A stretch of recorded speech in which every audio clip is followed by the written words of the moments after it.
Final account में।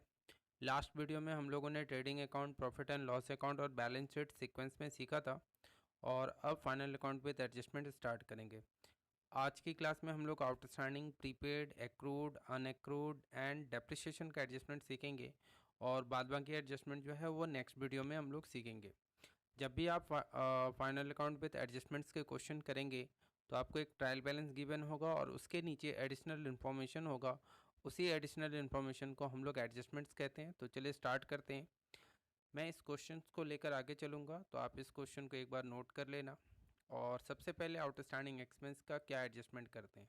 Outstanding expense trading और PL के रिलेटेड आइटम डेबिट साइड में जो भी रिलेटेड आइटम में होगा उसमें ऐड कर देंगे और बैलेंस शीट के लायबिलिटी साइड में लिखेंगे, क्योंकि आउटस्टैंडिंग का एक्चुअल नेचर लायबिलिटीज़ होता है और चूंकि ये एक्सपेंस भी है इसीलिए हम इसे ऐड करते हैं। मैं आपको प्रैक्टिकली अब करके दिखाता हूँ।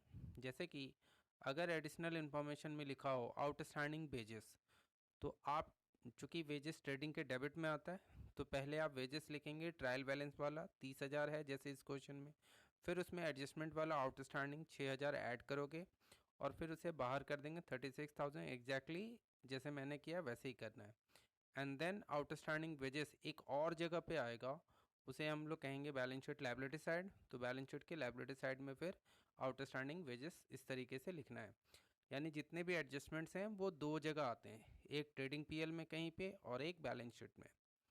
अगला एडजस्टमेंट है प्रीपेड एक्सपेंस। तो प्रीपेड एक्सपेंस को ट्रेडिंग और पीएल के डेबिट साइड के रिलेटेड आइटम से लेस करना है और बैलेंस शीट में एसेट साइड में, क्योंकि प्रीपेड का एक्चुअल नेचर एसेट्स होता है। हमने अगर एक्सपेंस प्री पे कर दिया है तो इन फ्यूचर हमें सर्विसेज मिलेगी, that is why it is assets. आइए इसको क्वेश्चन में करके देखते हैं। जैसे कि अगर प्रीपेड रेंट 1,000 हो तो क्या करेंगे। चूँकि रेंट पीएल से रिलेटेड आइटम है इसीलिए रेंट पहले हम ट्रायल बैलेंस वाला लिखेंगे। जैसे ट्रायल बैलेंस में रेंट आप देखो 50,000 है, उसमें एडजस्टमेंट वाला प्रीपेड माइनस करेंगे 1,000, बाहर आ गया 49,000। और इसको एक और जगह लिखेंगे वो है बैलेंस शीट, लेकिन बैलेंस शीट में इसे एसेट साइड में लिखेंगे। सो बैलेंस शीट में हम जब सारे आइटम लिख लेंगे तो एसेट साइड में प्रीपेड रेंट 1,000 रुपया हम लोग इस तरीके से लिख देंगे। आई होप समझ में आ रहा होगा आपको। चलिए अगला नेक्स्ट है एक्रूड इनकम। एक्रूड इनकम को केवल प्रॉफिट एंड लॉस के क्रेडिट साइड में ट्रीट किया जाता है और बैलेंस शीट के एसेट साइड में। तो प्रॉफिट एंड लॉस के क्रेडिट साइड में जो भी रिलेटेड आइटम होगा उसमें ऐड करेंगे।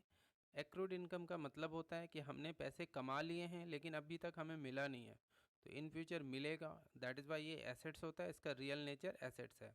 क्वेश्चंस में कैसे करेंगे, तो अगर क्वेश्चन में थर्ड एडजस्टमेंट हो कि एक्रूड कमीशन 500, तो सबसे पहले ट्रायल बैलेंस से जो कमीशन होगा उसको अंदर लिखेंगे।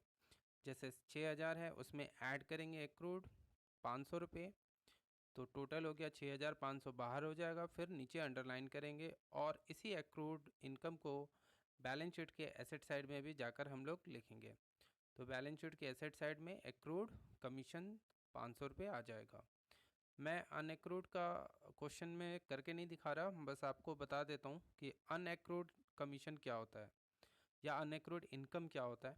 अनएक्रूड इनकम एक ऐसा इनकम है जो हमने कमाया नहीं है लेकिन हमें मिल गया, एडवांस में मिल गया, तो उसे हमें पीएल के क्रेडिट साइड में लेस करना है और बैलेंस शीट के लायबिलिटी साइड में दिखाना है। सेम एज एक्रूड की ही तरह है, तो इसे स्किप करते हैं।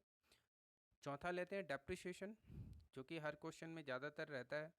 तो डेप्रिसिएशन आपको बैलेंस शीट में रिलेटेड एसेट्स में से लेस करना है और प्रॉफिट एंड लॉस अकाउंट के डेबिट साइड में लिखना है, क्योंकि ये एक प्रकार का लॉस होता है इसीलिए पीएल के डेबिट साइड में आएगा। तो मैं इसको क्वेश्चन में करके दिखाता हूँ आपको। अभी ले लेते हैं एक एडजस्टमेंट, इस पे लेते हैं कि डेप्रिसिएशन प्लांट एंड मशीनरी पे 10% है तो क्या करेंगे। तो इसे पीएल के डेबिट में सभी आइटम को लिखने के बाद आप नीचे लिखना, जैसे to depreciation on plant and machinery, मैंने पी एंड एम लिख दिया, जगह नहीं था इसीलिए आप डिटेल लिखना। और चूंकि प्लांट एंड मशीनरी 2,50,000 है तो उसका 10% 25,000, तो यहाँ पे 25,000 आ गया।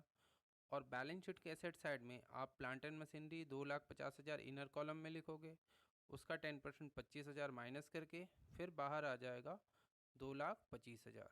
ठीक है, तो आप इस क्वेश्चन को खुद से करो, पूरा ट्राई करो। ये है इस क्वेश्चन का आंसर। एंड आपका आंसर आ जाता है तो कमेंट्स में ज़रूर बताओ। Thanks for watching the video, and next class में फिर हम लोग आगे के एडजस्टमेंट्स करेंगे। Thank you very much. Good bye.